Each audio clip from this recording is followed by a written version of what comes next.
Welcome to Popcorn Psychology, the podcast where we watch blockbuster movies and psychoanalyze them. My name is Brittany Brownfield, and I'm a child therapist, and I'm joined by Ben Stover, individual therapist. Hannah Espinoza, marriage and family therapist. We are all licensed clinical professional counselors, also known as therapists, who practice out of Chicago.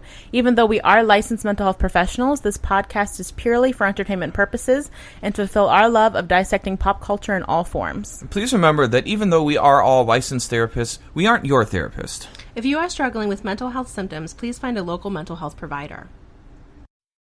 Hi, everybody. So today we're going to be talking about Crazy Rich Asians.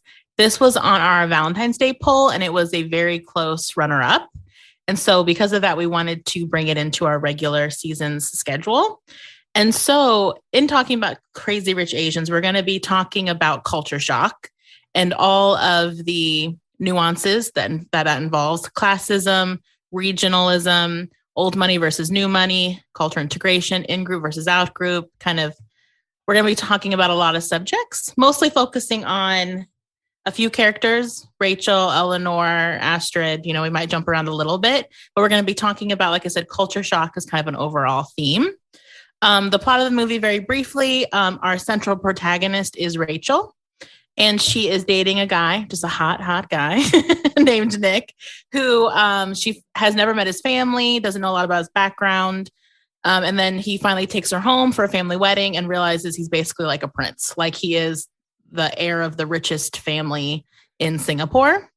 Mm-hmm. And following that, it's just a lot of, I wouldn't say shenanigans. It's more intense than that. It's a lot of, like we were saying, culture shock around Rachel trying to figure out a way into this family that doesn't really want to accept her. Specifically, Nick's mom, Eleanor, who really does the most in terms of trying to push her away. So I think right off the bat, in terms of culture shock, I guess, how do you feel like culture shock is sort of introduced in this movie? I think culture shock is introduced the second they get to the airport. Oh, when they get on the airplane? Nope. When they get to the drop off and the people, the baggage claim people come up and start taking their bags immediately. And she reacts to them like a, average New Yorker or city dwelling person would be is, why is this person touching my stuff? Get them away from me. I am not giving you any money. Please step away. Mm-hmm. Yeah, very the DIY also energy of living in a big city. Which we all know well, because if someone was coming up to me and trying to touch my stuff, I'm assuming that they're not doing what they're supposed to do, or that they want money I don't have to give them because I live in an expensive city and don't make enough money. Exactly. Mm-hmm. Yeah. Which is exactly her energy. Mm-hmm. Mm-hmm. Because like I mentioned in talking about the plot, a crux of this movie, at least at the beginning, is that she has no clue that her boyfriend is rich, crazy rich, until they literally land within this culture, like you're saying, Ben, until they literally are inside of a situation in which she is being kind of smacked in the face by a different way of living. And I think as we see her and her mom start talking about, what it's going to be like to go to Asia, because she's never been to Asia. Yeah, it seems like, she's never, gone across. She hasn't. And her and her mom have a conversation about it, and she talks with Nick about it, that she's never been.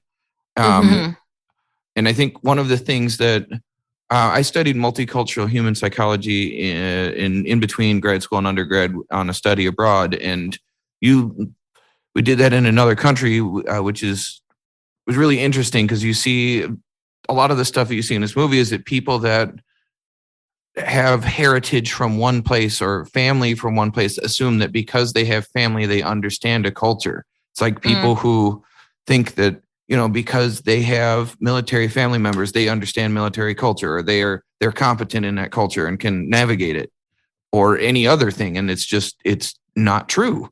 And people inherently make a lot of assumptions about oh yeah, I have this heritage, or I grew up with this, or my mom is this, so I understand that. And you don't, because you can't. You haven't operated that culture. You haven't understood the nuances, the subtle changes in perception and motivations and what is considered important, what is considered taboo, what is off limits, that are subtle nuances you only get when you live in a culture. And I think that hits her really hard in this movie is she thinks, oh, okay, like I understand how to be around Chinese people. And like, no. Yeah, because that's a great point to bring up. Like, because what I didn't say and bring up the plot if you haven't seen the movie is that Rachel's mother did immigrate from China. So her mom does have, obviously has the lived experience of being from China itself. And even when they're going clothing shopping, like Rachel doesn't know sort of like even like the cultural norms around like colors that you wear and things like that. And how her mom's like, you can't wear blue and white. Those are funeral colors. You can wear red because that means lucky. Just how little it seems like Rachel is aware of even like the level of knowledge her mom might have like educated her on growing up. Yeah, absolutely. Mm-hmm. Yeah, so there's the two layers there. If not one, the one we brought up where she's being introduced into a much wealthier landscape, but also into a cultural landscape that she is just not a part of, but feels like you were saying, Ben, what she says with her mom is, but I'm Chinese. And her mom says, no, you are, basically she says, you're Chinese American. And that's also Eleanor brings up later. You are Chinese American. That's different than being Chinese. Right. It's like you look Chinese, you speak Chinese, but you are Chinese American. Right. Yeah. That's exactly what the mom says to her. And I think that's a critical understanding for people to make, especially people who are really smart, because people who are really smart learn to rely on their intelligence to be able to interpret and understand. And particularly people that have been through the higher education system or operated as she's a professor, kind of equate that you can prepare for doing something by reading it. And that you have an understanding that you can operate a culture, and operating a culture is so different because everyone's interpretations, motivations, understanding whether we see a constant struggle in this film about the collectivistic culture and the family-based and shame-based understanding of how this family operates from their Chinese culture versus kind of what her understanding of it is. And she thinks she's prepared for it and she has no idea. And they constantly call her on like, no, you're American. You decide things based on your happiness, not on the needs of your family. And even that like core value change of doing things for me versus like, no matter how successful I've been, how hard I've worked for it, that core value change can totally change what people are willing to do and what they view as appropriate behavior versus a threat to the collective goal of a family.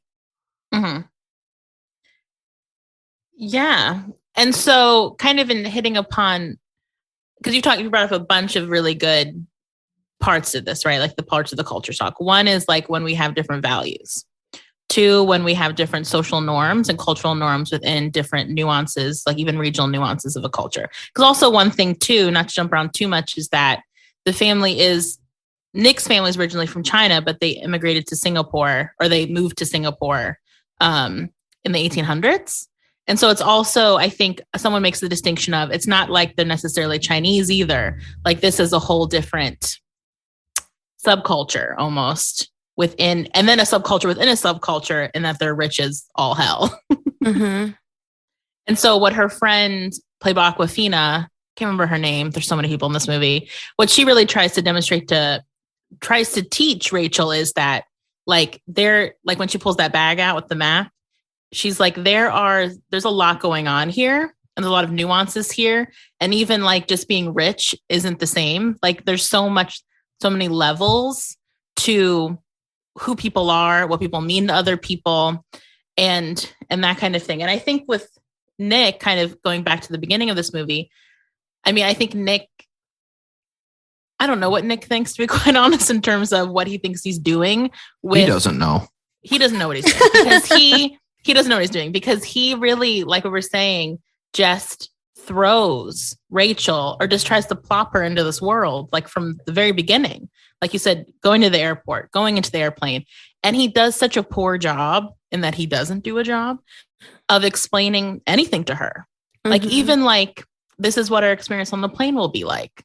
Or like, he really just expects her, I don't know, to just adapt in the moment. But I think her mom does a better job in the beginning of really trying to set her up a little bit more for success. Whereas Nick just kind of throws her into the world. And I don't know if he just assumes she'll figure it out, or if he really is just, no offense to him, being truly ignorant about what this experience, how much she needs help being led through this experience, and trying to, he's just not aware of the theme of this episode. He's just not, it seems like he's not aware of the culture shock that it'll be for her. He's not, because he is operating with a mask on. He has hid all of this because he's trying to separate from it and actively hide all of that about himself, because he doesn't want the fame and the attention, and he doesn't share the same values his family does. He's been actively resisting being what they want. And for him, it's easy to separate out from that and find and forge this different identity of himself while concealing that other part of him and his cultural competency at doing and operating that world, because he grew up in it. So he knows what to do. He's been acculturated to it.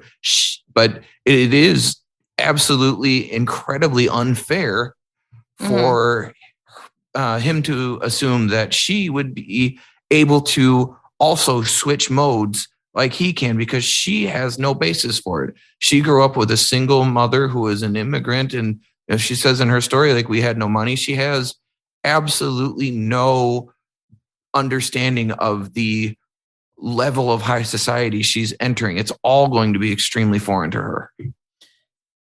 Yeah, because I think and maybe because he just grew up in that environment, I don't know if he just isn't aware of how like abnormal being that wealthy is, like in terms of like just your dad buying a hotel when they are assholes to you and they're being racist. Yeah, because I mean, just like mainstream awareness of like how much of a subculture it is to be that extraordinarily wealthy.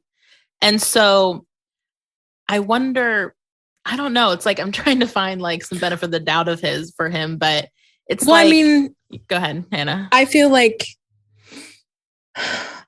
he kind of says, I think to his friend Colin, he kind of says like, well, she's a New Yorker, like she'll be able to handle anything because New Yorkers can handle anything. So I feel like he really, again, and it is very ignorant of having any understanding of what this shift will be like, because he is the one, like Ben was saying, he is the one who already has a mask on. And so he's already, he's kind of already created that identity around something else. And right. So like when, like, it's almost like he just doesn't have any awareness of it. And it's like, yeah, but unfortunately in this instance, that can be devastating to a relationship. I mean, she endures terrible things as soon as she gets there. I mean, like there's no one pulling punches. I think his mother insults her in every way possible. And the first moment that the first 2 minutes they talk to each other, she points out all of the bad, like she says all of the things that she ends up saying, and you kind of know that she feels, but she says all of it right in the beginning. Like it does not change. And just the unfairness of expecting. And also I think, and maybe in some ways he's clueless because he is also like the son. He is also, was Amma's favorite because basically he got separated. He went to live with his grandmother to be raised. For manipulative purposes. Yep. Yeah. So like maybe he could be getting special treatment all the time. So he Yeah. doesn't have any awareness of what it's like to be a female presenting person in this environment and what that could look like. Like, I think it's a complete blind spot. That should not be something that he should be unaware of at the same time, especially with all the females in his life saying to him, and even Colin, like, are you sure about this? Because this is not going to go well for her. Well, I have a few theories that I think, this is me trying to give him the benefit of the doubt. Is one, he probably has a hefty case of affluenza in which he's just lived like a more charmed-ish life, if you want to make that argument, because he's just had like the cloud of wealth around him. Even though he hasn't escaped racism, as we see right in the beginning of the movie, like that's thrown in his face, because he's still not white. And so so I don't want to ignore that. And I wonder because we don't really see his transition in terms of what it was like for him to slum it, you know what I mean? For him to kind of jump down class wise. Like, we never see his apartment in New York. We never see what he drives. Like, we don't really know how he's living in New York, how he's presenting himself to her. And so it does make me curious if he feels like he had an easy transition class wise, jumping from, where he was with his family to kind of living a quote unquote everyman's life in New York. I wonder if that felt easy to him. So he thought that maybe like it would be easy for Rachel to go the other direction. And because he kind of has crossed cultures ish. And then I wonder, like you were saying, Hannah, I think he does like love and respect Rachel so much. And so I think because he really reveres her and respects her and thinks she's tough, that I think he thinks that she doesn't need his protection in entering this space. And what he's just being woefully ignorant of, like we keep saying, and everyone else seems to pick up on, because the first thing Astrid says to him is, did you prepare her? And because what he is ignoring is, and what made me really angry at him during this movie, is all of the little, like you've mentioned, I think before, Ben, all of the unspoken social norms that every kind of community culture develops, subculture develops. Even like he didn't even tell her how to pack for this trip. I don't know. Nope. You can clue me in on this, Ben. I don't know if this is a guy thing, not to gender it, but like, you need to tell someone what to wear. Like, you need to like she went to several events that require evening gowns and he didn't tell her shit. And I assume because of her life in New York, like the regular schmegular person doesn't own an evening gown. I don't own an evening gown. I don't have an evening gown. Pull one out of my ass, I'd have to figure that out on the fly or have a rich friend like she does. I mean, I own a tuxedo, so Well, good for you. I don't know if it fits after COVID, but I own it. But I mean, but that's so thoughtless to me. Like his inability to even be like, you need to know the wardrobe to dress for. I think that you have a very valid point. I think that there's several things that make it a factor for him, but I think most importantly is that he has fetishized her normalness. That's such a great point. Because that is vacationing and being poorer. Correct. I mean, he is, which he is doing without the core experience that goes along with being poor, which is the constant threat and anxiety. Risk that everything can be lost or that you lose your home. Yeah. He will never do that. He can choose to buy regular clothes and not have attachés and personal shoppers and all of the nonsense that he has. But like, more importantly, looking at part of why I think he doesn't tell her is he thinks it's cute to have this like normal girl. And he wants to invent a reality where, because he's decided she's good enough, she as she is will be accepted by his family. Benjamin, I want a slow clap for you, bro. Like, that was a masterpiece. That was beautiful. You really wrapped that around with a bow for me. You're exactly right. And that makes total sense why he might have allowed her to enter these environments like herself, quote unquote, because that's also the persona, whether he means to or not. I mean, it also could be a bit of a fuck you to his family. I think it is.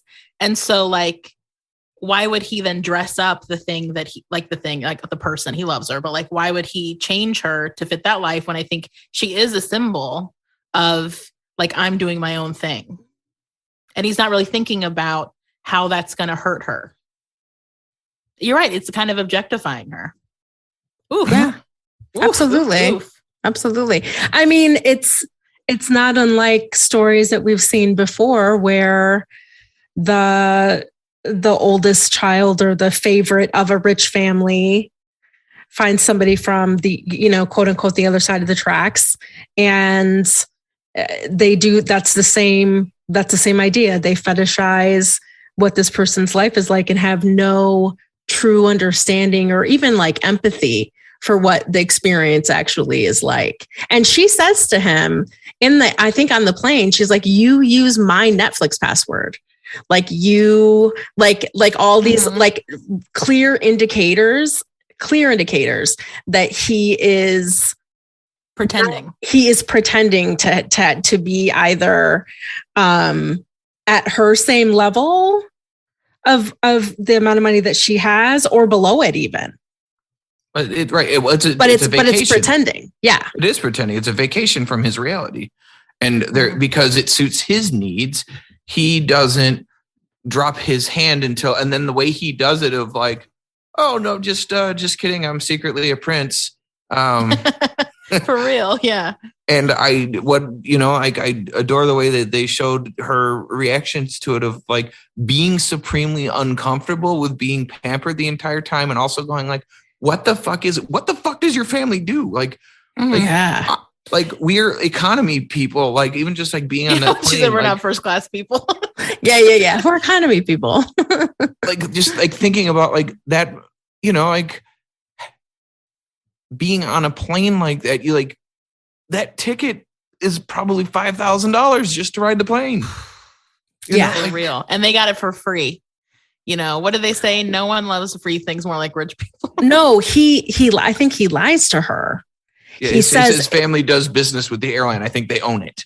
They probably own the airline. And he said, it's a perk. It's a perk of my family doing business. And I'm like, because your family probably owns the fucking airline.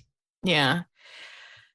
Yeah. And just, I really do not know. I mean, we're postulating right now, but I just keep thinking about when she goes to that big thing at his grandma's house and she tries to put her hands in the water dish. Or she tries to drink it. She has to drink it. For your hands. And so it's just like, but you're right. He kind of goes like, oh, you're so cute that you didn't realize that was for your hands. You almost drank hand water, basically, and sink water. And it is like, I would have been, she doesn't say this is what I told Hannah. She does not stay angry. I'm glad that she gets angry at him, period. Like, I'm glad that they do have kind of a fight about this exact thing. And to be quite honest, I know it's a rom-com and I know it's like fantastical. And we're doing the thing we always do on this podcast is where we take a beloved romantic story and we just rip it to fucking shreds. We sure the fuck do. But like, she does not stay mad at him, angry at him long enough. Like they really don't have a fleshed out enough conversation about really what he's genuinely doing to her by putting her in this position, because we're still just kind of talking about it in the context of just money, classism. But like, even like my mom's really hard. She has these, like you brought up in the beginning, Ben, she has these really specific values that you're going to bump against. You're not the kind of girl she wants for me. Mm-hmm. You might meet my ex-girlfriends who do fit my mom's narrative. Like he does nothing to protect her from all of these stones and arrows and shit that are going to be thrown at her. Nukes, girl. Yeah. Being thrust into this environment. And she should have ripped him a new fucking asshole for that. I would have ripped him a new asshole. I would have been like, you humiliated me. You did not protect me. You made me I would have been sobbing too during that fight. I would have been like angry sobbing at him, like angry scream crying, yelling at him, and just been like, you did not take care of me. You weren't thinking about me as a person who had to go through that. And just because, and this is where I really like that we're having more of a narrative now about like quote unquote strong woman, specifically, like not to get in a tangent, but like strong Black women, of this idea that if you're strong, then you don't need to be treated like you're precious. Like you don't need to be taken care of. Like fuck being a strong woman, fuck being like, I've heard some Black women say like, fuck being a strong Black woman. Cause that narrative it creates a narrative in which people don't think of you like something that needs to be taken care of, a person that needs to be taken care of. Yeah. And so I think in this situation, you can be a tough girl, you could be a New Yorker, and you still don't deserve to have to be strong in these situations. You don't have to go through that. Just because you can doesn't mean you should. Yeah. And so fuck him for that. Right. Just because he wants to play like reverse Batman, basically, or like. Nice one, man. Well played.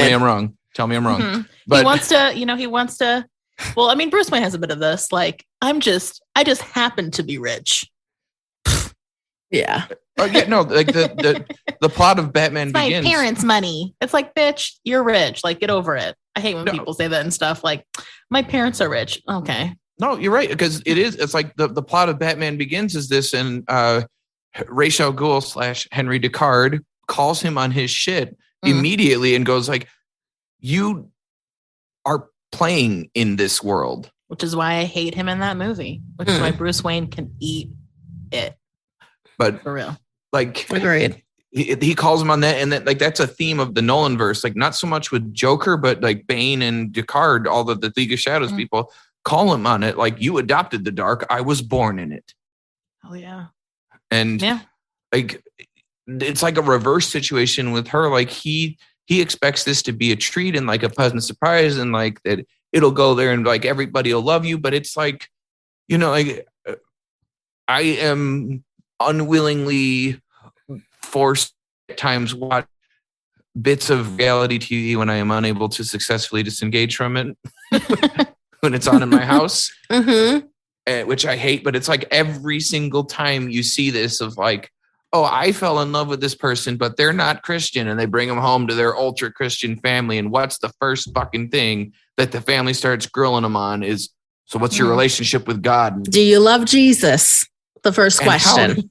All right. And how does that go? And even just horribly. I know how you're going to be treated based on the answer that you give. Yeah. And so I think that, like you're saying, Hannah, just the way his mom immediately treats her is like, and also he knows his mom. He's literally been running from his mom. He knows what she's like. Yeah. Well, and also the fact that he stood next to her and said nothing to his mother. That and the other thing too. Like, now we're just ripping him up. well, because I think it's valid. I think that's one of those. And I'm not even going to go to the, you have to pick me or your mother, or like, we're not even going to talk about that right now, but more of just the idea of you are, it is abusive to let somebody experience somebody being very intentionally unkind, belittling right to your face. And your partner is standing next to you and they're saying absolutely nothing. In American culture, it would be. But yeah. What do you mean? I mean, like, there's remembering. There's much more reverence to to your elders or to older family members. And so that you're bringing up a good point, Ben. I wonder if he feels like, I can't disrespect my mom. Oh, yeah. She acts like a total tool bag. Well, because he can, and because. But I also feel like, but then, okay, fine. So then let's say, fine, that's it. And that's why he doesn't say anything. He also doesn't step aside with her and say, I am so sorry. That was so much more intense than I expected it to be. Mm-hmm. Well, he doesn't take care of her in the moment. He doesn't do adequate repair work with her after the fact. Like, he doesn't prep her. He basically like strikes out on every segment of that. You understand that the theme of this episode is going to be #Nick sucks. Yeah. He's just a fucking rich, hot dummy. He's really in, like, I don't know if you ever watched 30 Rock, but like the concept of the bubble, like John Hamm's character is like this idea of that when you're really handsome, life literally treats you differently. And like, he thinks he can ride a motorcycle because they let him get his motorcycle license and he can't. It's very funny episode that really showcases the halo effect, which is a real thing, a real social psychological thing of like, world treats you differently, but you don't realize they treat you differently because you're inside of that, which is real. Yeah, that's real. The halo effect is real. The bubble is basically like 30 Rock's funny way of talking about the halo effect. But I think he is just like a sweet, stupid, rich, hot dummy who is like inside of the bubble and We does can't not all be realize it. really, really ridiculously good looking. And fuck is he though? Oh God, he's handsome. He's a handsome man. He's got a British accent. He must just be like, everyone in America must just be like, I'll step aside for you, sir. And he also seems like he's tall. So he is He's tall. He's my height. okay, calm down, Ben. Just joking. Literally, it's my height. No, I'm just joking. Yeah, and so is there anything else you want to say rip into Nick about at this point in what we're talking about? Because he also, I mean, I guess one thing he doesn't prepare her for, which we've referenced, is just that what you are respected for in America, like that kind of like meritocracy, you like pull yourself up by the bootstraps, like, you know, you made something of yourself as like, you know, academically, that's not going to translate to my mom and to my family. I feel like that's a really good thing to talk about after a quick break.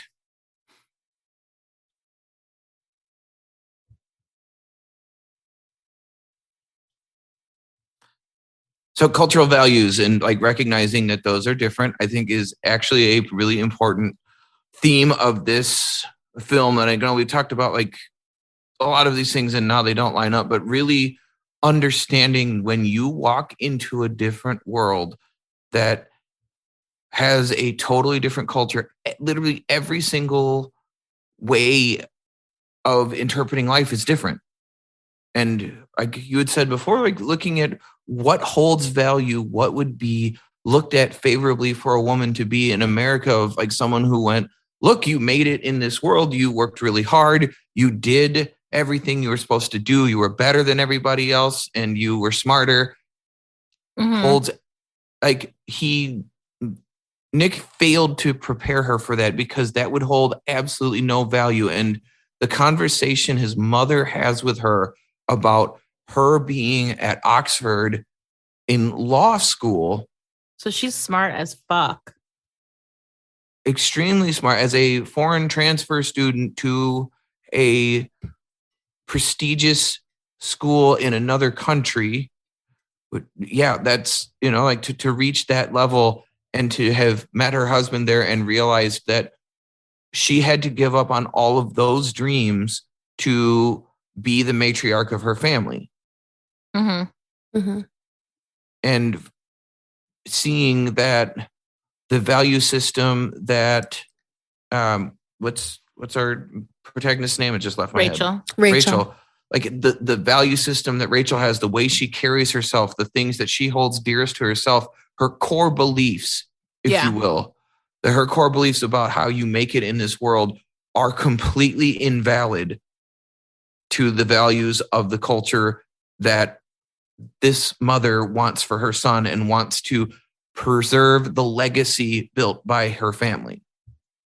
And she also makes that quite clear to her that I don't see you as a person who can do that because your values are too selfish and self-focused on what brings you happiness without recognizing what's good for everyone.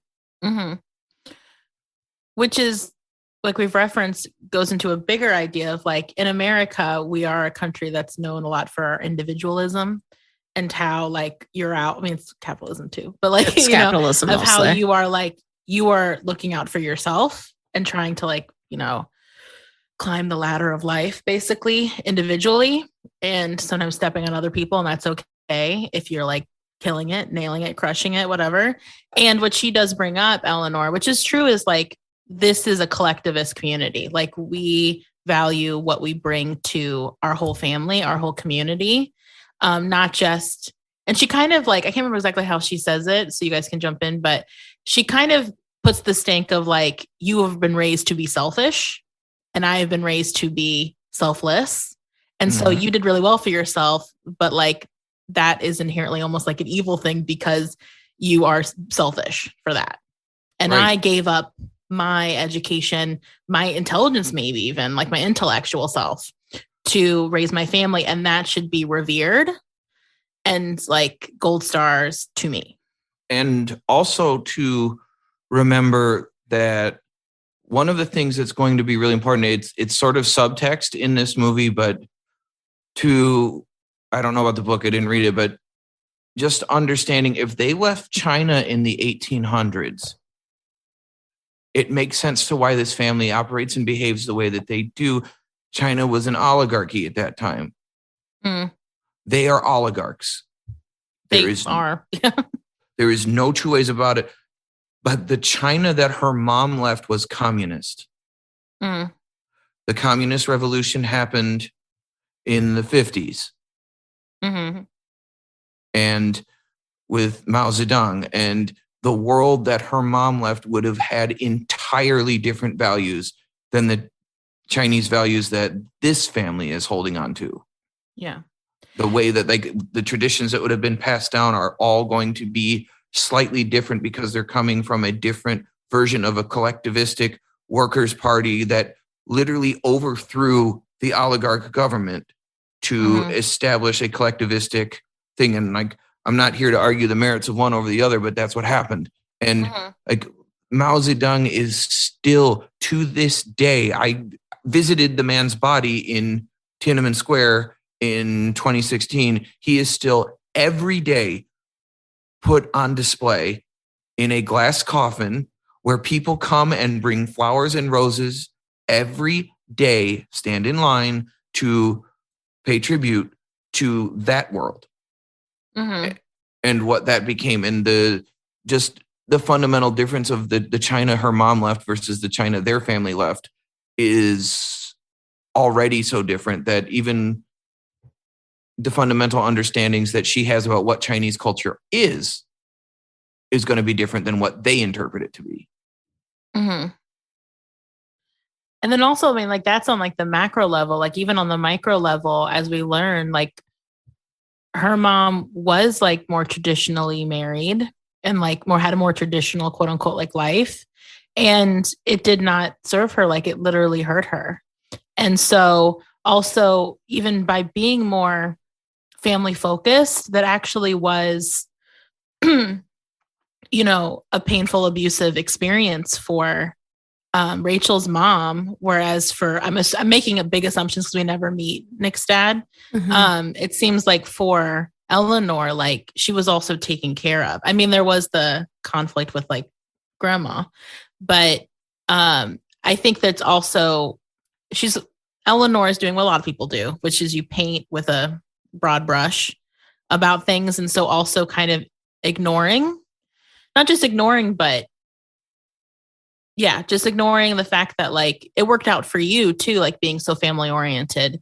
For Rachel's mom, actually to be family oriented, she had to leave her husband and do the things that you consider so shameful. Because also part of that too, which we've kind of touched upon but not really talked about, is when they discover Rachel's background, so horrific, like the fact that they think that they're gotchaing her, but really they are horribly traumatizing her. Because she didn't know any of that. No, she didn't. And so like, fuck, like it's like she basically found out she was like adopted and all this stuff like in this moment. But is just that part of it too, of like not really respecting like the nuances of an outsider's experience.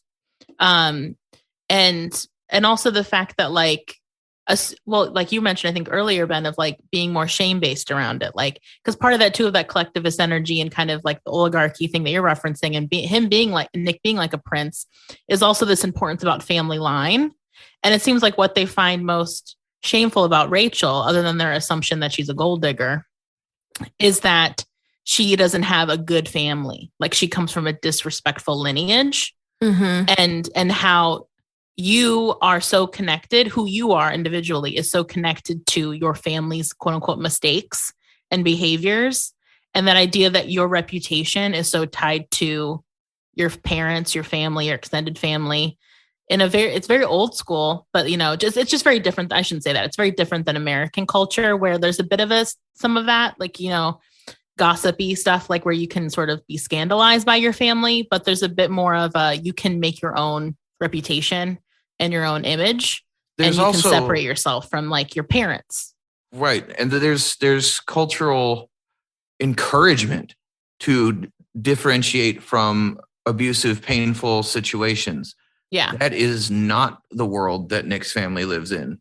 You uphold the honor of the family and the needs of the family above your own, and you make decisions that advance our standing and our goal, and that people actually do care about what the perception of your family is. Like, most people in America don't give a rat's ass about that, and therefore we have no codex for it. I could give a shit what you think about my family. That doesn't reflect me. Yeah. That is fundamentally false. Like, my mom cultures. wouldn't not let me marry a dude because he had like a quote unquote like bad background. Like, honestly, I mean, more often than not, I think you would have empathy for that, of like, oh, I'm so sorry you have that experience. Not like, oh, you must be shameful because your parents are shameful. If you've risen above it. I mean, let's not make America the great place that it isn't. No, it's definitely not. And people do talk shit. Like, I'm from a small town, so people do talk shit. Like, I'm not gonna act like people don't talk shit. And people definitely, there's still a lot of like more conservative minded, like if you get into the more religious parts of America, there's still a lot of like, oh, her mom was a slut, so she's like not a good kid to hang out around. There's still a lot of energy of like, if you were raised by a teen mom or a single mom, even when I was a kid, like in the 90s, there was still a stink on that for sure of like, you shouldn't hang out with that kid because he's from a quote unquote bad family. So we're not totally divorced from that. Right. Because Christians are forgiving and, right? No? Oh, not judgmental at all. Started. I mean, I'm not going to go there, but like I have it in me if we I know, I see your face. But we're getting a little off topic. Yeah. But fair. Just like, recognizing just in general, like the total and complete failure to prepare her to walk into what she thought was familiar and using the codex she has for what dealing with people, what she assumes is her culture, would have absolutely no utility for the world that she's about to walk into. And just Nick's total dissociation away from that is just tragic. He's really trying to like, I don't know the word, I can't think of the word, but like, he thinks her resources are gonna like cross over, and they aren't, dude. Your resources cross over. No, they don't. Well, his do in the sense of like his money and things like that will help him pretend to slum it. Right. But what he thinks that his status will protect her from the other people in his orbit, and that because he loves her, they will accept him, and they eviscerate her. Yeah. Cause I mean, like, the only way that she really survives that bachelorette weekend is because Minty, I can't remember her full name. She's the bride. She's so kind and open. And then Astrid is such a godsend. Like, if she hadn't had Astrid, who seems to be the most emotionally of what we see more of her in the movie. So I'm saying this, she's the advantage of me saying this, is that she seems to be really emotionally intelligent. She also chose to marry someone who is seems like, no offense to him, like, well, offense to him because he sucks, but like a lower class, quote unquote. And so she seems to have a bit more social awareness of the situation that Rachel is in, because she's had more literal experience kind of navigating that. And so God bless her, because like, I don't know what would have happened to poor Rachel if she didn't have those two people as supports in that space. But it wasn't until Rachel showed her empathy that she gave a shit about her. I don't know, because she asked Nick, like, did you prepare her? Like, Astrid seems to be thinking about Rachel's situation before. I mean, Astrid has she has the most growth of any character in this film. Oh, for 1,000%. There's no doubt. Like, she breaks out of the reality that she's existed in, and it's thrust upon her though. Like the changes that she went through, I don't think were like authentic. Oh, I suck a little bit. Is I think the more that she realized the veneer was breaking, and that once she realized that her husband was having an affair, that she was realizing that she had already made the same mistakes for years that Nick was making. And it was too late to repair what was done to her husband by being around her and being lesser to her, which is exactly the foil of the situation that Rachel's in.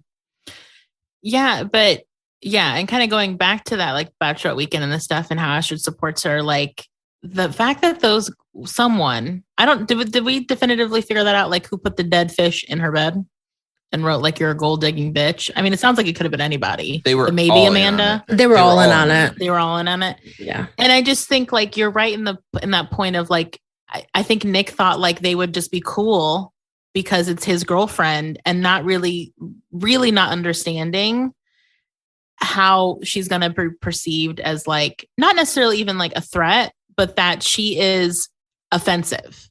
Like, you are not following the rules of the game. Like, you don't deserve to be here. Like, you're not, it's almost like the pyramid schemey kind of mentality of like, we have all played the game correctly. We deserve Nick or someone like Nick. You have not played the game correctly. How dare you be here? You deserve violence. And they give her violence. And the fact that he, which might be like a gendered sort of like, I don't know, like the women's subculture within this culture being different than the men's subculture within this culture. But like, he really seemed like he did not think that would happen to her. And I mean, it is crazy. Like, I can't believe like the level of vitriol that is. Like, that's so truly violent. It's wild. Like, yeah. It is like an inch away from physically harming her. And so like, he really put her in like harm's way.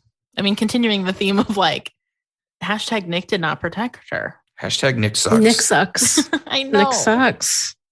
Sorry, people who love this movie and this book are listening, like, this is going to be fun. We're just like, no. Well, and also, I don't think any of us have read the book. I know I haven't. I have it because my mom read it, but I haven't read it myself. Yeah. I mean, don't get me wrong. Beloved, everybody listening, I know it's beloved.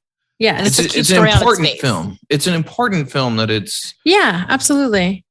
But also, like, I think the problems I take with it as a professional are just looking at like how thoroughly Nick failed to prepare her for any of this, and then he just kind of went like, "Oh, my mom likes you now. Here's the ring. We're all good." Yeah. Like no acknowledgement that like,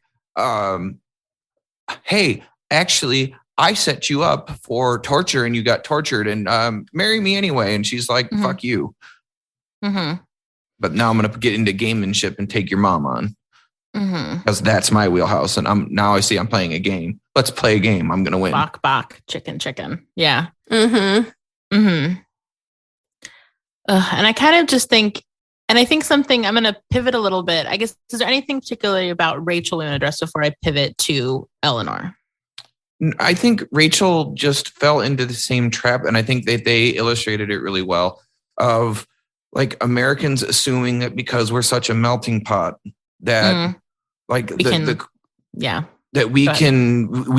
and will be accepted for our heritage into other cultures that we originated from, although we are not part of that culture and we do not share the same values or understanding. Like, I have a lot of Swedish heritage and English heritage, and I don't expect to go to Sweden and like be accepted and be able to navigate their culture there just because I understand some traditions about it. You know, like that is not a thing. But without really specific education on that, the way Americans talk about their culture and we hold on to things that are representative of our culture, like nonsense we do, like celebrate Cinco de Mayo and Taco Tuesdays and stuff. Well, like Cinco de Mayo is worse, but like Cinco de Mayo is worse. St. Patrick's Day, you know, like these kinds of things that we go like, no, these are all like we take from culture and we water it the fuck down, and then we think we know what we're talking about. Uh-huh. Like Mhm. people are like, Cinco de Mayo is Mexican Independence Day. Like, that's incorrect. That is incorrect. And also, you're not celebrating Mexico's independence by getting loaded on margaritas and wearing a sombrero, Yeah, you asshole. Chad. And, Yeah. and drinking American beer. Yeah. Yeah. Mhm. Yeah. Yeah. So I think, pivoting to Eleanor, I mean, I think, Hannah, you had brought up this point when you and I were watching it. So I don't want to steal this from you. So I gladly take this over, is that Eleanor does have this energy of what you had said, Hannah, was when she brings up the stuff with the grandma, like, I went through something hard, so fuck you kind of energy. I don't know. You can take it from there, but I don't want to steal your point. Yeah, I think what I was talking about is when you have somebody who has already been put through the ringer, and instead of wanting to protect other people from going through the ringer themselves, they are like ready and willing to be the person to start the ringing out themselves, because they feel, I think there's a sense of power. I think there's a sense of control in that, of this happened to me and this is how I'm going to manage my feelings about it, by putting this on someone else and putting it on their shoulders and making, like, I had to go through it, so you have to go through it, which is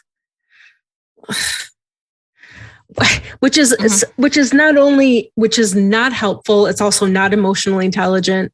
It's not really fair to, it's not, I don't know. It's not kind. Like, I don't really know how else to say it. Like it feels like the empathy piece is missing, in terms of, I was in this place and I know what this was like. And a part of me feels like they kind of try to make it seem like she's, accepting Rachel by giving the ring, which, like, but also I think that's just part of the happy ending of the story. Because it doesn't really seem like she has changed. I mean, hopefully her and her son had a good conversation, but it doesn't really seem like she has changed in terms of, like, that, just like having that feeling. Because, like, she doesn't apologize. Like, she doesn't, like, there isn't any repair work. No, she doesn't do any repair work. And even if she does repair work with Nick, that doesn't count. Like, that doesn't, there has to be something done directly with Rachel, just in terms of the way that she's been treating her. And I think unfortunately, and I know that, you guys are talking about all the different parts of the story and all of the different layers of culture and all of those, like classism and all the other pieces that go along with this. I think what I see when I'm looking at it from my lens is, the same thing it always is: intergenerational trauma that's passed down. So I was traumatized when my partner's mother wouldn't accept me, and I had to send my first son away to be taking care of her, so that we could maintain a good family standing. I had to, give up everything, the intellectual part of myself, and really, I suffered, and I'm going to make sure that you suffer, because I did, and it's not fair that I had to suffer and you don't have to. Well, I do think this is actually one of the few universal experiences that this movie demonstrates, and I've heard this a bajillion times as a child therapist and a family therapist of, well, I had to go through this. So, or even like, well, my parents hit me, so just, I only yell. And I think that there is this idea of, like, I think the way that I try to think about it, and you're right, Hannah, it's like intergenerational curses and traditional trauma of, I think sometimes when we go through great suffering, we have to make meaning of it in order to keep going. Yeah, of course. So we start to make meaning of it in the sense of, like, it made me stronger. This is part of developing. You can't be like a properly strong person unless you've, like, gone through this suffering and got to the other side of it. And if you can't handle it, you're weak. Not the thing that's happening to you isn't the problem. You are the problem, because I have to create meaning around the situation I was in. And so I think where I can hold empathy for Eleanor Yeah. exactly, you're right. Like, we don't really see a lot of her inner world, but I would be curious of like with the Oxford story, like, did you want to be a lawyer? Like, where did you have a struggle with giving that up to be a mother and a partner and all those kind of things? And then, you know, being probably horribly mistreated, I'm assuming, by the grandma, and then going through the chronic like horrificness of like not being treated well, not being, you know, taken in with open arms into a family, you know, in a marriage situation like that. So Well, like perpetually like horrible, like I can't think of the right word for it, but like to constantly be on edge because you're not settled into your life because people don't like you and are pushing against you. And so I think, well, and I think what's hard about that is that you're right in that, Hannah, in that in an ideal world, you would take those experiences, you would recognize how hard that was for you and that that wasn't okay. And you would shape that into empathy that you would project to other people. Like, you know, I'm not going to do to you what was done to me. But I think because we don't think about things like that, we don't talk about mental health, like, you know, especially like, I don't want to speak up. I don't even know how mental health would be perceived within the culture of this movie, because I don't want to ignorantly make any claims around that. It's not a thing. Yeah. And so, and I mean, when you go up more than one generation of any culture, like you have left the realm of mental health as something that's even acknowledged, much less like taken advantage of. And so I think because of that, we instead get the inverse, which is I can't hold that with empathy. Instead, I hold that trauma within me and that anger and resentment and whatever those feelings are. And then I project that onto you. And so then I view you as weak if you can't handle it. And so it starts to be thought of as almost like this perverted like rite of passage. Yeah. And that it says something about you if you can't handle it, instead of thinking that the system that we're all in is broken and hurting us all. Like that, I think that sometimes the idea of having to dismantle that is too big. And so we just have to work within it. And it does us all, as we've said a lot on this podcast, it does everybody a disservice. And I think remembering that like all of what you say is true and it's accurate, but remembering that as we watch this, as none of us have Asian heritage that I'm aware of, is that we're perceiving that through the lens of Americans.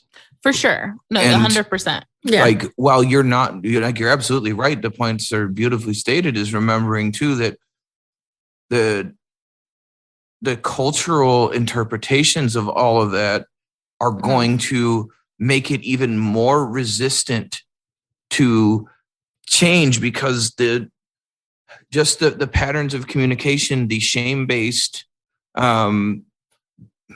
regulation of behavior as a society that's done through many cultures that are not ours, it completely changes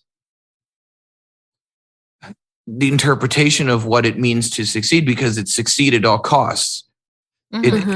Like, we think fuck your feelings is bad in America. Like, it's so much worse other places. And like, succeed at all costs. And when you get clients who do have parents that raise them that way from similar cultures, that the pressure to succeed and the need to succeed and like becomes the most important thing, that your wellness, your well-being, your feelings, your like, what do your feelings have to do with this? Like, don't matter as a culture. So to expect that to be interpreted as something that's even going to flash in the minds of his mother, like, as we see very clearly, it's not a thing. And it's also like really culturally appropriate for her to just like maintain a degree of politeness, but still say exactly whatever the fuck she thinks. Yeah, like very civil, decorum based unkindness. Tear down.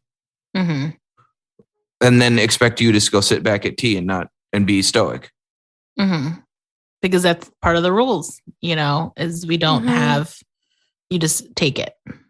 But looking at that through the lens of collective trauma, while psychologically you're right, without question, is like, we have to factor in that even though it's not psychologically strategic, it navigates the culture. Mm-hmm. Yeah. And that's a powerful compounding factor in trying to treat and change that. Like, you're right. Like, trying to change that on a macro level is insurmountable. Mm-hmm. Like, Yeah. how well are we going to do, despite the fact that it's not been a campaigned upon issue in America ever, the ability for politicians to rile Americans of certain persuasions up over the idea that someone might someday say you can't have these guns. What do you mean? Oh, just like shakeups. Look at just the strength of the reaction to it, and the like how well ingrained into the identity of American culture it is to be able to own guns, that even the mere threat among the more conservative persuasions that someone might take your gun away is enough to completely throw elections, just by alleging that someone might someday have that secret feeling that they've not told anybody about, even though they've said literally nothing about it. So recognizing that cultures have their own nuances that are so pervasive that just mentions of things can throw perception greatly. And I think that the collective or the generational trauma aspect of it is just such a tremendous point, but that it would be it's so difficult to even begin to communicate that.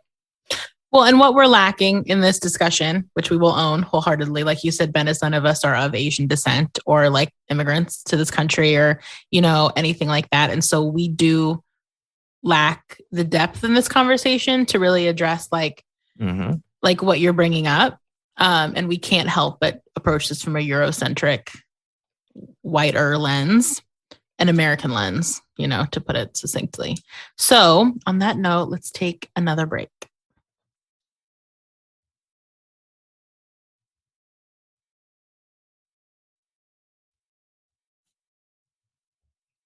All right.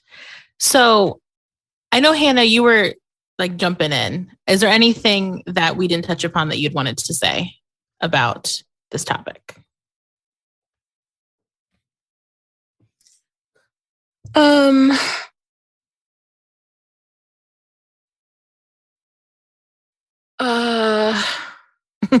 I put you on the spot. I don't think so. I think that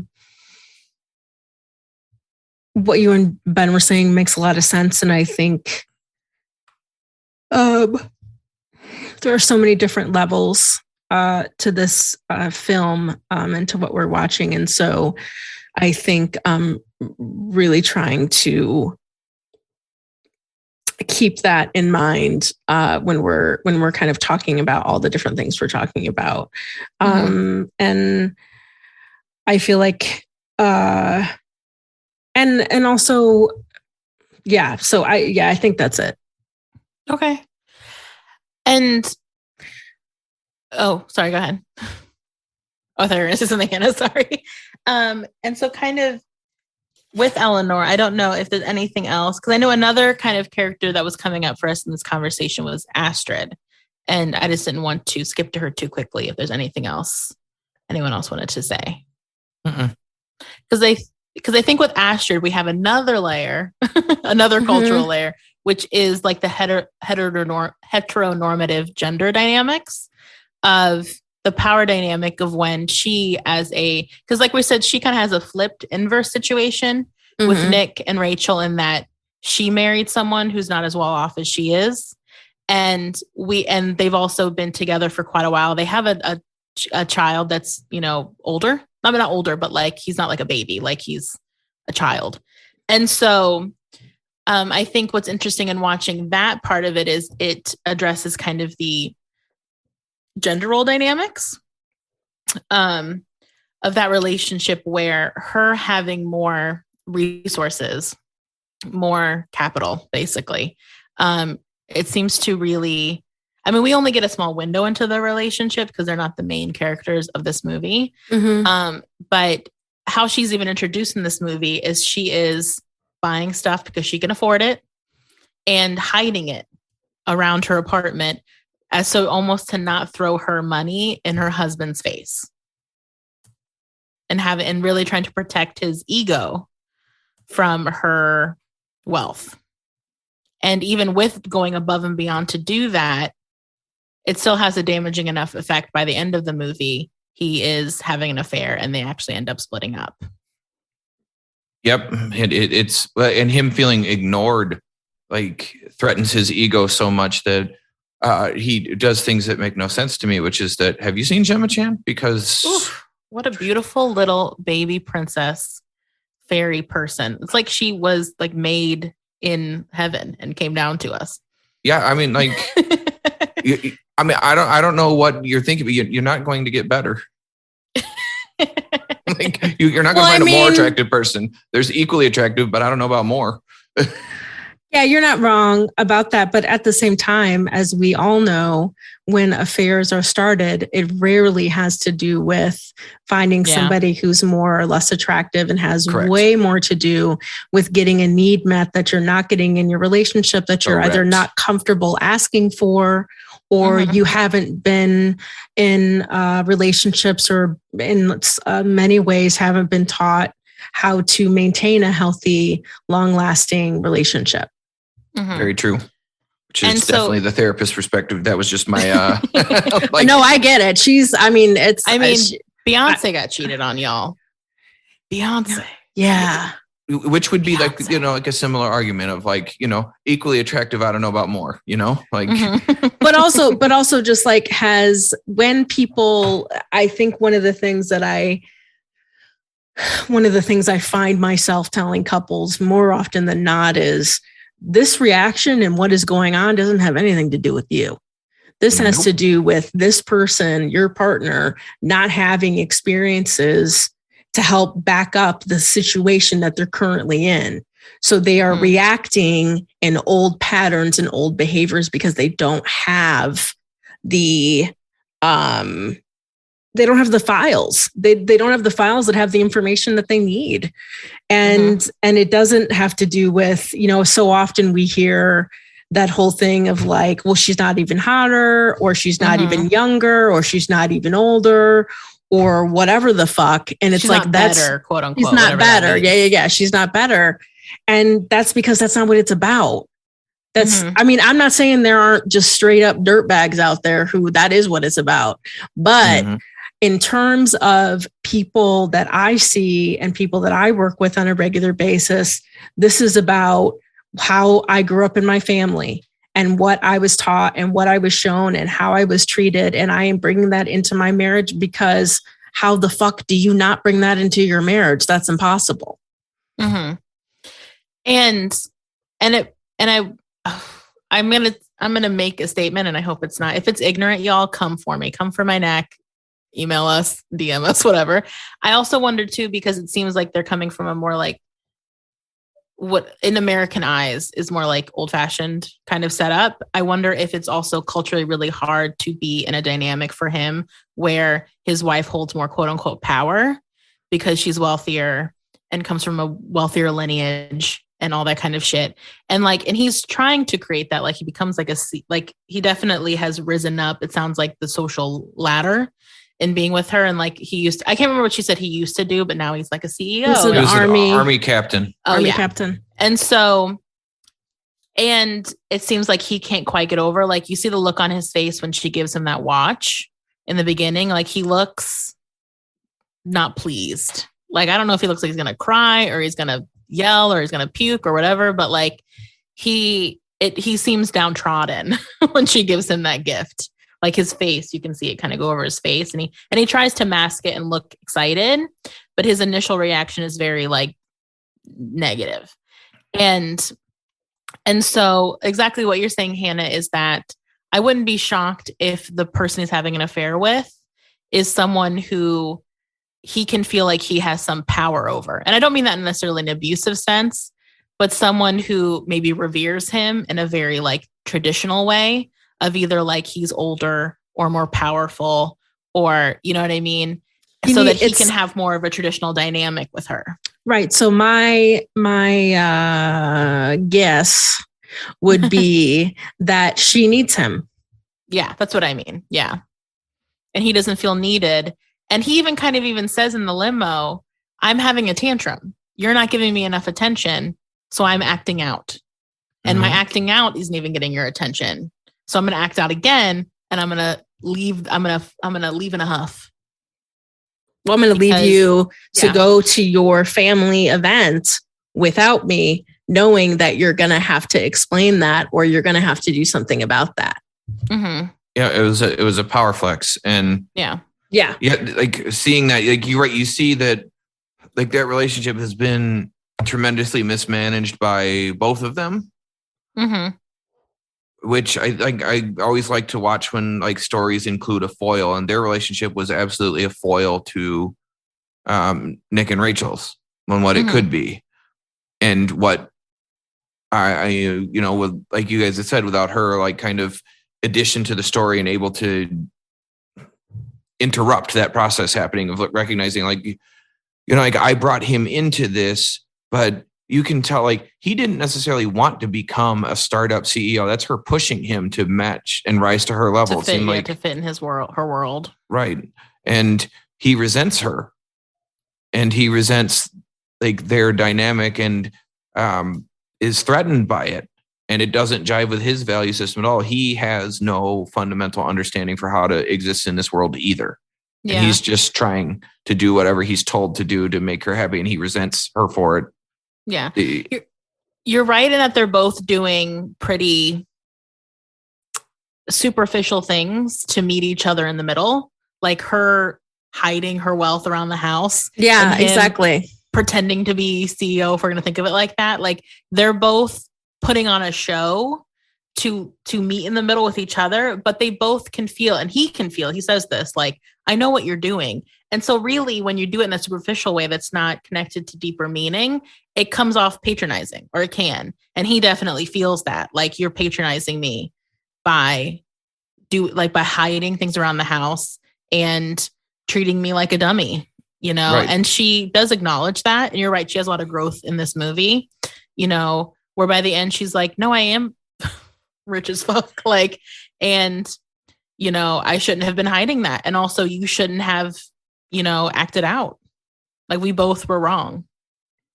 Yeah, she had one of the most epic teardowns of ever. It's like, hell yeah, she did. I fucking love it. You can live here, ho, because I have many properties internationally, probably. And also, I can't teach you how to be a man because you just aren't one.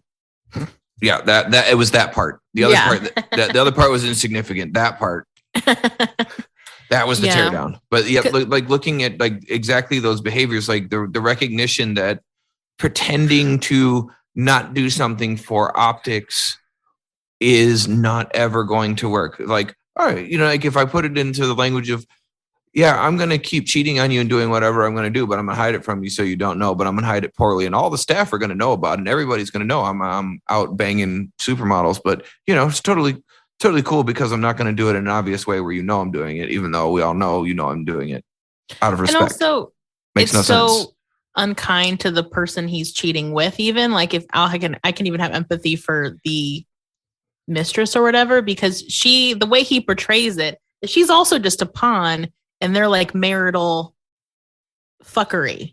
Like she's just a way for me to get your attention because I'm angry at you.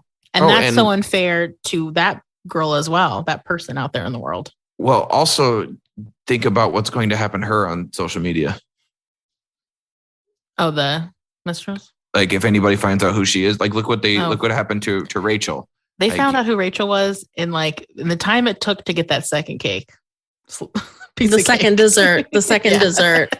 He had a phone call from his mother asking about who he was bringing to the wedding.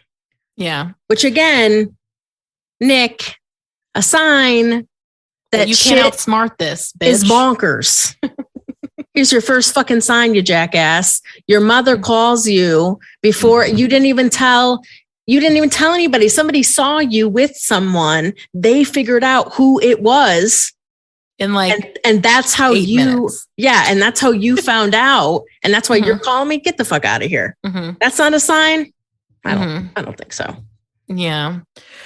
Ooh, so yeah, like just touching upon like the Astrid and Well, and I Michael think, situation. and this might be, sorry, Brittany, this might be, I just thought of this. I don't know if this will sound right or not, but I feel like the other thing that I was thinking about how she tore him down, she also tore him down in the exact way that toxic masculinity, like she only reinforced the idea that he wasn't man enough to be her husband.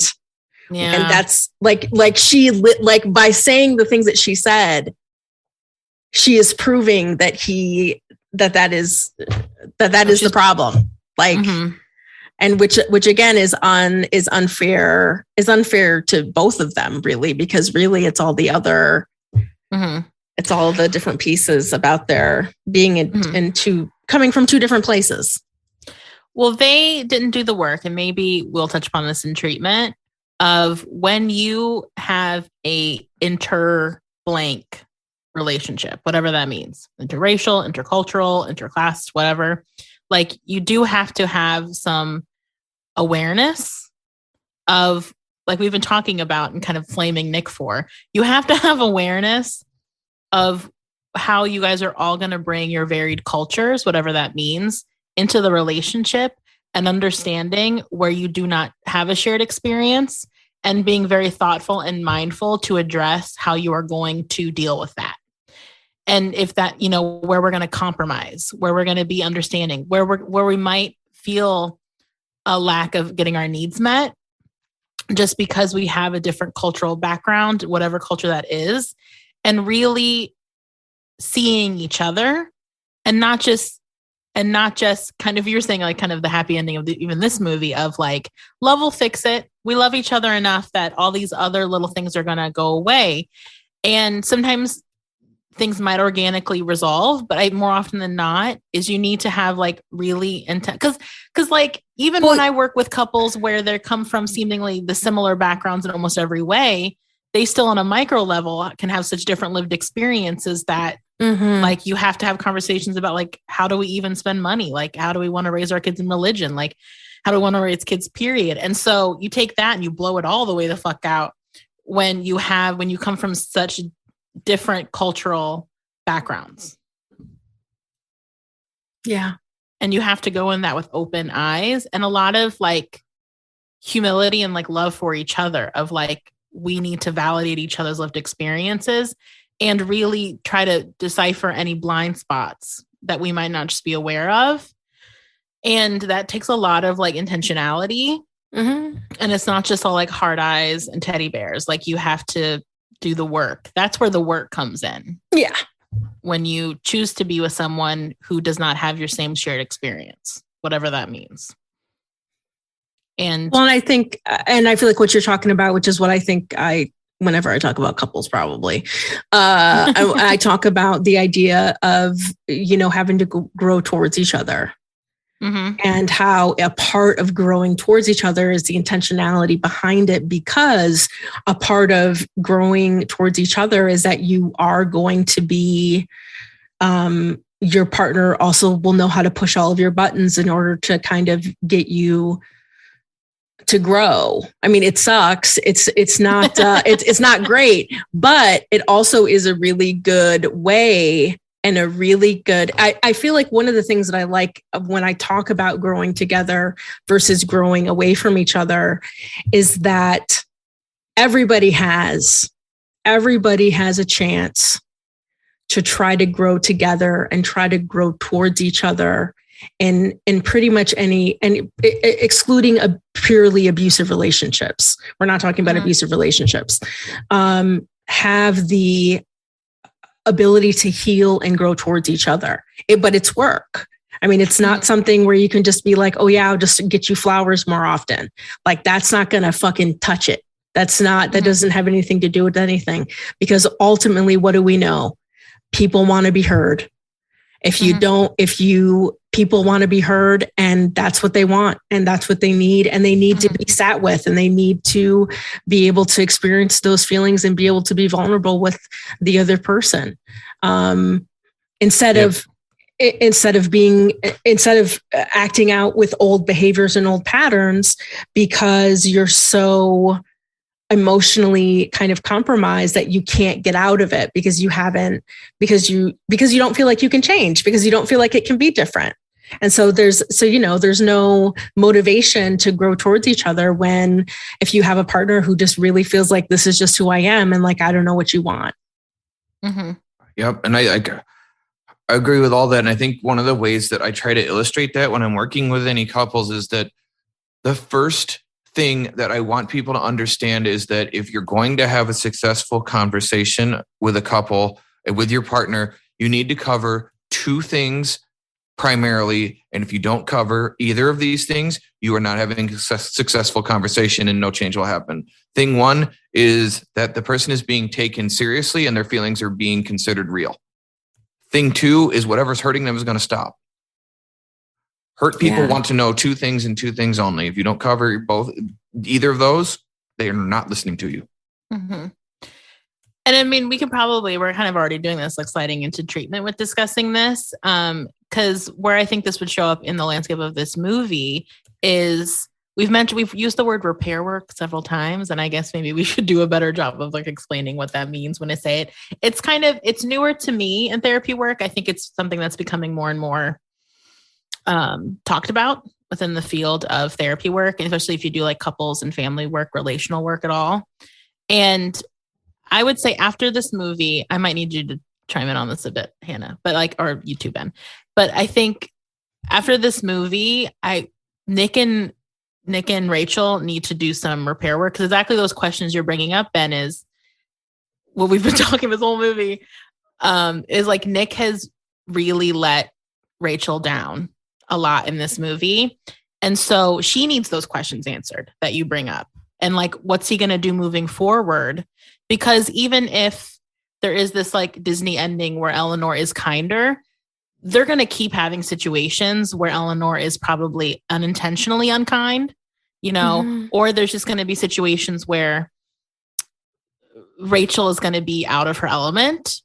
And so there needs to be some repair work done in their relationship in terms of what's going to happen when this happens again. Not if it's going to happen again, when it happens again. Well, and what I feel like, will be such a big part of that is when it definitely is repair work, and it also has to be intentional. And the other parts of that is her experience has to be validated. Her experience has to be validated. He has to understand, and she has to, in some ways, express all of the ways that she felt when this experience happened. Because, I mean, and also in a real life version of this, a partner would most likely be saying, how can I ever trust you again? Mm-hmm. How can I ever trust you to be thinking about me in a way that feels good? That you're even capable of. That you're even capable. All this shit went over your fucking head. Yeah, like are even capable of understanding what my experience has been like and how yours, and that you need to understand mine in order for us to be able to make decisions about what our future is going to look like.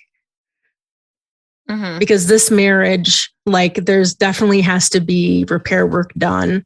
This definitely would be something where if I saw a couple, they come in like, hey, so we had these plans and like, we want to get married and maybe we're engaged or we're thinking about getting engaged. And those are the things we'll talk about and say, okay, well, so we're going to go over first, I'm going to teach you communication, because if you don't know how to talk to each other or how to calm yourself down so you can have a conversation where you can listen to your partner, it doesn't fucking matter. Because if you can't do that, if you don't know how to manage your own emotions, then you need to go to individual therapy first and figure out how to do that. And then we can work on this other piece. Before you can communicate, you have to regulate. And if you can't regulate, you can't communicate. It rhymes, but it's also true. Yeah, it is true. And so I feel like, a part of this, and what I would say to them is these are the top like 5 reasons why marriages don't last. And so we're going to talk about every single one of them. I'm not going to promise you that you're not going to fight about shit in the future. But what I am going to tell you is that you can get tools and we can talk about it right now, because waiting or hoping or whatever the fuck it is people do when they decide to marry people, they don't talk about a fucking thing. that is not going to last. You will have situations you did not expect. Your partner is not just going to magically agree with everything that you think and believe about living a life. Mm-hmm. Mm-hmm. And I feel like, I don't know if I need to say anything else about it, but I guess I should probably list those 5 things. Oh, okay. So money. Big one in this case. Yeah, money's a pretty big piece. And it's not only how much money you spend or how much money you my mouth is so dry. I'm going to get a drink. Give me 1 second. And we'll take a quick break here.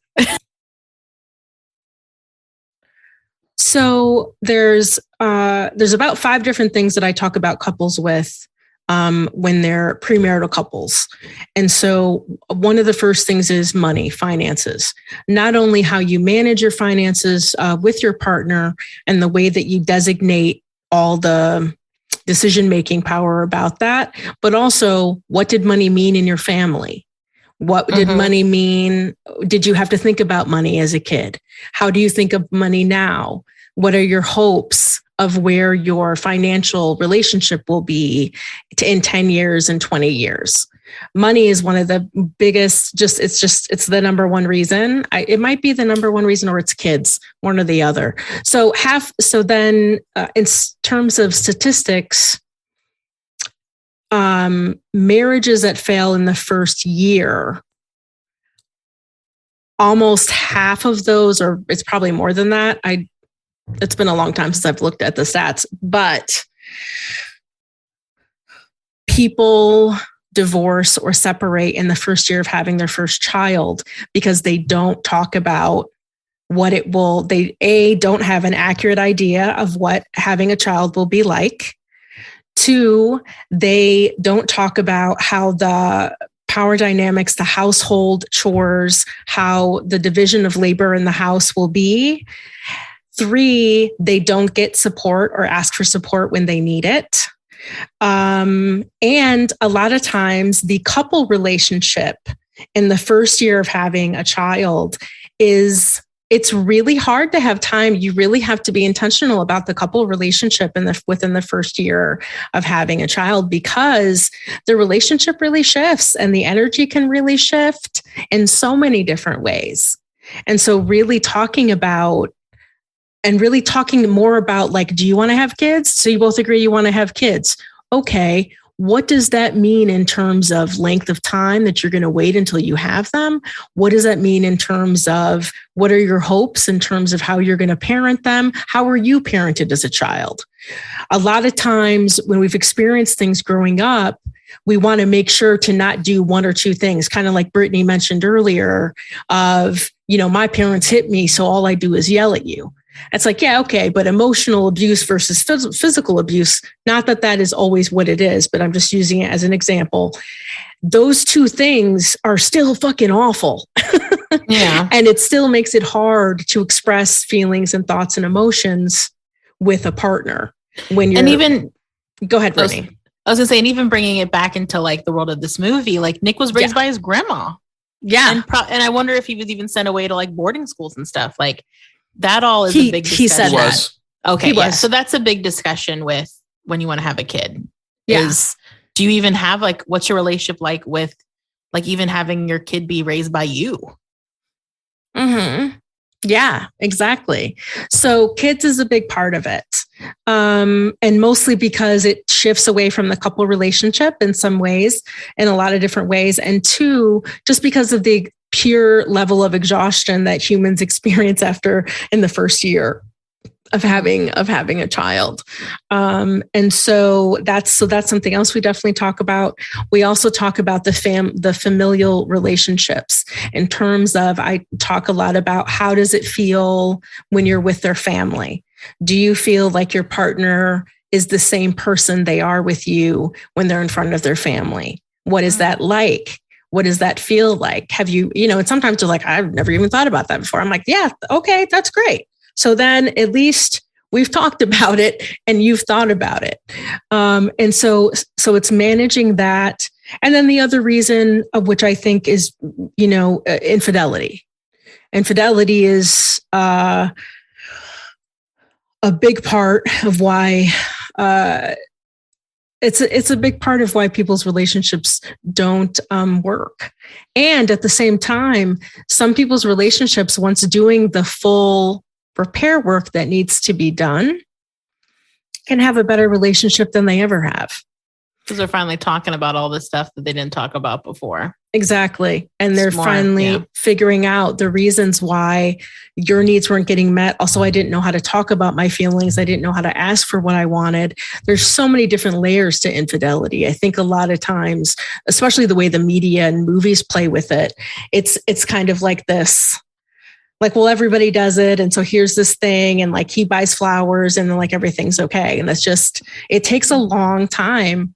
So again, ending kind of with the fact that going to see a marriage and family therapist is, can really, the sooner you go, the better, always. Mm-hmm. And also will probably be the least amount of time you'll go, the sooner you go. Exactly. I think something I try to really emphasize, like as part of like destigmatizing therapy, but specifically couples therapy, is that I think there is this stigma of, if I have to go to couples therapy, we have a really bad relationship and, we're probably not going to make it.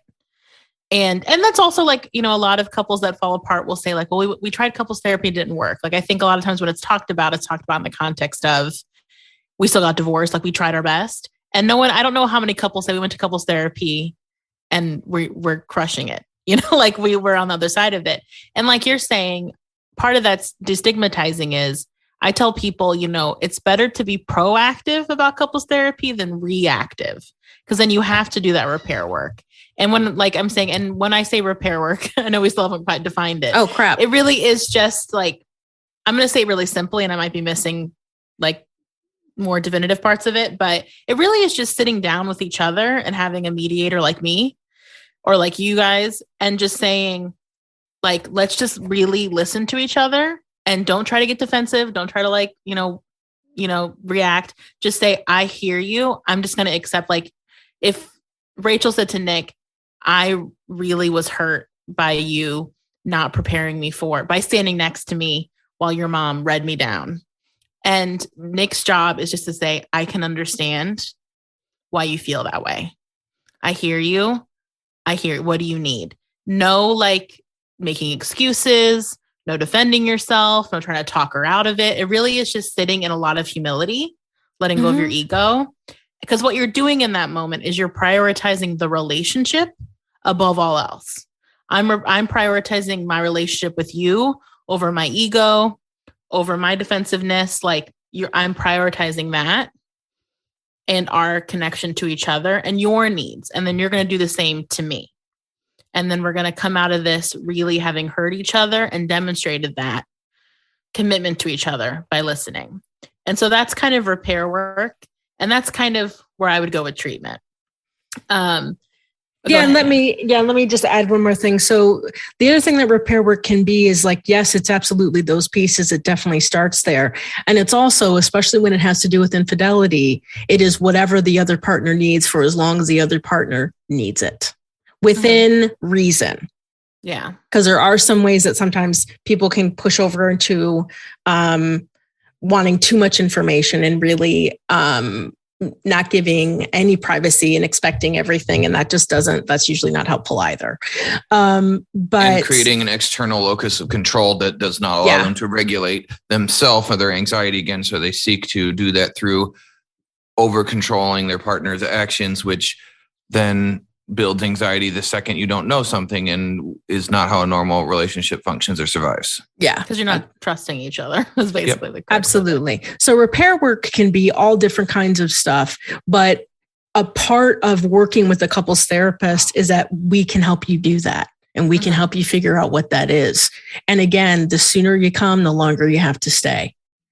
Yeah. And to be honest, my premarital couples, some of my favorite couples are people that I have worked with who are getting ready to get married, because talking to people who already want to have the tools that they need to have the relationship that they're hoping for. And so there's a lot. And also I see them for like 6 sessions. Yeah. And then also another side note, then you build a relationship with a therapist. So if things come up in 10 years or 2 years or 5 years, you can come back and see me. I already know you. I already know your story. And so now you can come back. We can do a couple of sessions for maybe 2 months. And then you got the stuff you need. And then you go back again. And I know that I'm discounting people who don't have access. So I don't want to leave that as something that everybody just has access to, because they don't. But I think, but yeah, so I don't have anything else for, I don't have anything else for treatment. Okay. Ben, is there anything that you want to add in terms of treatment? I think the most important thing I can add is that understanding that when we're talking about couples work and there's been something traumatic like this that has happened, is that maybe they have this fairy tale moment on a plane, but when they get back, if you think this shit is going away, you are making a very big mistake. And that the resentment and frustration and anger and work that needs to be done on this is going to be tremendous. And having an accepting attitude towards that is something that couples fail on all the time. And with couples that I work on, some of the things that I focus the most of my energy on learning how to communicate. I cannot make you love each other, but I can help you communicate better. And if you can figure out that you constantly invalidate each other and that you argue and negotiate and qualify every single thing, you go against every ounce of the concept of repair work that Hannah and Brittany just talked about. That people routinely fail to recognize that whatever your partner is feeling, whatever they have been through, and whatever their perception of it is their reality and is not something you can negotiate with or talk them out of. You can't make them feel differently because you do. That shit doesn't work. Stop it. And the most important thing that you can understand is that you need to be able to see their feelings, validate and empathize with them, and that neither of those things represent agreement or authorization that what happened was right, but that if you don't do that, you are failing my 2 criteria test, where you're not considering them, their opinions, their experience valid and real, and you're not making them feel safe because they have no reason to believe that what is upsetting them is going to stop, because you're constantly invalidating them. And when you're in that constant cycle of invalidation, then just the mere act of talking to your partner about what's going on becomes unsafe. And now you have built not only a unsafe experience that they had that made them feel terrible and question their reality, you now become a person that also makes them feel that way. And if you cannot repair that, you have problems. Yes. And I think, for these two, as far as treatment, I think really working on understanding that all of these secrets, all of these things that have been glossed over and just oh, look, I'm pretty and handsome and I have a whole bunch of money and I got my mother's ring and we're all good now, right? It works great for a rom-com, but in reality, there's so very much left to talk about. I think a rude awakening for Nick, this is put one more nail in his coffin, is that you can't grand gesture your way out of having hard conversations and dealing with shit, because he flies her mom out to Singapore. He comes onto the plane, and in the movie, because it's a movie, it's a rom-com, it works. And in real life, I could see him continuing to fall into that pattern of every time I really fuck it up with Rachel, I'm going to rent out a whole restaurant and ironically fall back into the rich boy behaviors that he's trying to reject, which is why he has affluenza, because he utilizes his privilege when he needs it. And then he likes to pretend like he doesn't have it when he wants to not be that boy. So I guess I had to put one final dig in there on him. But yeah, but we do see that kind of behavior, like we've talked about before, that kind of, it's not necessarily like an abuse cycle, but can look similar where like I fuck up, I try to just like gloss it over with like giving her flowers or taking out to dinner or like, you know, whatever. And that might make things okay for like a half a second, if at all, but you're going to keep going back to the same, like every time you have a fight, you're having a fight about all the other fights that you never resolved. So it's just an iceberg situation. And that shit sucks. And that's why you are screaming at each other because you forgot to take out the trash. And now you're talking about getting divorced. It's like, that's why those fights go off like that. So I guess one more thing about treatment, just to put a bow on it, is in these kind of situations, it can be really helpful to find a therapist that has a shared experience. Like you probably have noticed listening to us talk about this episode, is we've kind of had to, because we have a limited shared experience about what they're talking about here, we probably couldn't have as deep of a conversation as we could have, and a depth of experience and insight as if we had a shared experience with the characters of this movie. And so when you have a therapist with a shared experience, you, one, don't have to do the emotional labor of explaining the context of everything to them. And then two, they really have a better idea of navigating the cultural norms and nuances of the situation. In terms of like, I know I can push here culturally because I know what that looks like. And I know that it's not disrespectful, versus I have to back off in this moment because that is wildly disrespectful within the culture that I'm in, or just atypical or abnormal or like not okay.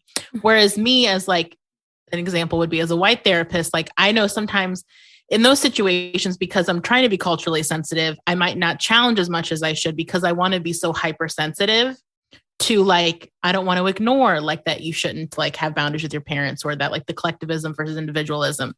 So having a shared experience therapist allows you to just kind of not have that barrier. And then, like I said, you don't have to explain everything to your therapist and do all that work. You can just kind of get down to business. And so I just wanted to kind of put that out there. So we'll take one more break and then we'll wrap up with final thoughts.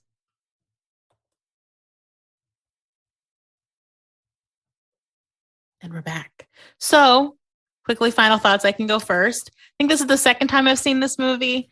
As we kind of said up top, goddamn, everybody in this movie is just beautiful as all fucking hell. Like this movie is just like beauty top to bottom, not just the people, but like everything. Like, the visuals. I mean, like, I don't know what it's like to be a rich person, but damn. But like, no, I think I like this movie. It's really fun. It's a fun, like kind of classic rom-com, but also has a lot of like cultural weight to it that I will never be able to appreciate as like a white American. And so I really love it. I'm glad they're making the sequels to the books as well, because it is a fun movie. I really do want to read the book. I have it because I've heard that all 3 books, I think it's 3 books. Correct me if I'm wrong, everybody. But I think it does that classic thing. I love to read romance novelty books, rom-com books, chick flick, whatever. And what I like about it, which I think these books do, is that you like jump around a friend group. And so each story is like, you get a little like vacation in another friend group. So my assumption is, based on how this movie ends, and they introduced that Harry Shum Jr. character, is my assumption is Astrid is going to be the protagonist in the next one, and something's going to happen with her and Harry Shum Jr. And I'm excited to see it. So yeah, I love this movie. I'll probably watch it again. It's a nice comfort kind of. It's on TV. You watch the whole thing because it's on and it's fun. As per usual, when I watch something again as a therapist, I tend to rip it apart in a way that sometimes takes away the romance of it. But I still like this movie, and I will definitely watch it again. And Henry Golding is the hottest man on this planet, even though he pissed me off so much in this movie and came off like a real dum-dum, a real rich dum-dum. Oh, he is good looking. All right. I will pass it off to somebody else. All right. Do you want to go next, Ben, or do you want me to go? Sure, I will go. I thought the movie was really fun. I thought it was really well done. And I am also really happy to see that, yet again, I know I've said this a couple of times, but movies that are not made for me are being made, and that is a good thing. Mm-hmm. And I'm okay with that. And I'm glad that people are getting representation, and that we're making movies about people of different parts of this world than America and Europe, and that we are letting those movies be made by people from those cultures, for people from those cultures, about people from those cultures. And that is fantastic. I think this movie was just really an important thing. But like, as a therapist, I just watched it and went like, oh man. Yikes. It's hard to watch some of these movies as therapists. It really Rom-coms are rough, man. Rom-coms are rough. Just like hashtag Nick, you suck. Like, honestly, come on. Like just watching this and going like, man, Nick sucks in all of the ways. Really unfortunate. And other than that, though, like looking at it, I think it's a really great movie. I definitely talked to the best man from my wedding today and let him know, like, hey, man, when you did my bachelor party, you did a wonderful job, and I don't want to take anything away from it. But also, after having watched this movie and seeing this bachelor party, bro, you failed tremendously. You didn't get the entire Miss Universe pageant to attend my bachelor party. What the fuck? I'm more concerned with having shoulder-fired rocket launchers that I could just. Oh my god, that is what you would like. Totally makes sense, Ben. You'd want to 100%. have a total recreation of like the Death Star or the Millennium Falcon, and like have like Or fucking Batman. Oh yeah, the Batcave. Oh god. Any of the above would be acceptable. Yeah. No girls allowed, boys only.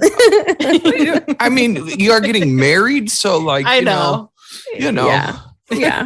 But if I were single, that would also have been a fantastic party to attend. But Oh hell yeah. Oh yeah. Being rich looks like a trip. That's what I also think watch this movie is. God, being really rich is like living on Mars. Like I will never. I'm like, wow, like that is such an alien thing to be that absurdly wealthy. right. Yeah. But yeah, ultimately, I really like this movie. I'll probably watch it again if it's on, but I don't know if I'll seek it out because it's not my jam. But like, it was really good and it was funny, and they did a great job of like mixing in drama with comedy and also really working like the cultural angles in ways that just felt natural and I'm sure very representative to people that have lived that life. So the end. Okay. Yeah, I like this movie. I've liked this movie. There's so many beautiful things. It's really well acted. I love all the actors who are in this film. I think, it's rough watching rom-coms as a marriage and family therapist. It is kind of brutal. But I'm sure I'll watch this movie more. I did not realize that there were more movies being made, so I'm very excited for that. And we want to hear from you all about this, about what you all thought about this movie. It's such, there's a lot of things that it does well. And also, it also hits all of our trope rom-com, the airplane scene and the makeover and montages. But I'll definitely watch this movie again. And just enjoy it for kind of just how beautiful it is to watch. Really, I watched it so many times, partially just for that. And Gemma, because come on. Yeah, I don't think anything's beat Sleepless in Seattle yet for us in terms of a rom-com that is straight up trash, boots down. That's because we haven't done Just Friends yet. I don't think I've seen that one. Ryan Reynolds and Amy Smart. Ryan Reynolds in a fat suit. Oof, well, I have a lot to say about that. Friend zone. It's all about the friend zone. Well, anywho, and toxic masculinity. Well, anywho, so thank you for joining us in this episode. If you want to find us, you can find us at Instagram and Facebook at Popcorn Psychology, Twitter at popcorn_psych. You can always email us at popcornpsychology@gmail.com. You can find us on TikTok at Popcorn Psychology. You also have a Patreon if you are so generous as to help us with that, because we are not crazy rich. And so we always love that support. In the same vein, we also have a TeePublic account. If you ever want to buy any merch from us, we have t-shirts and mugs and a lot of fun stuff. All right. Well, thank you for joining us, and we will catch you next time.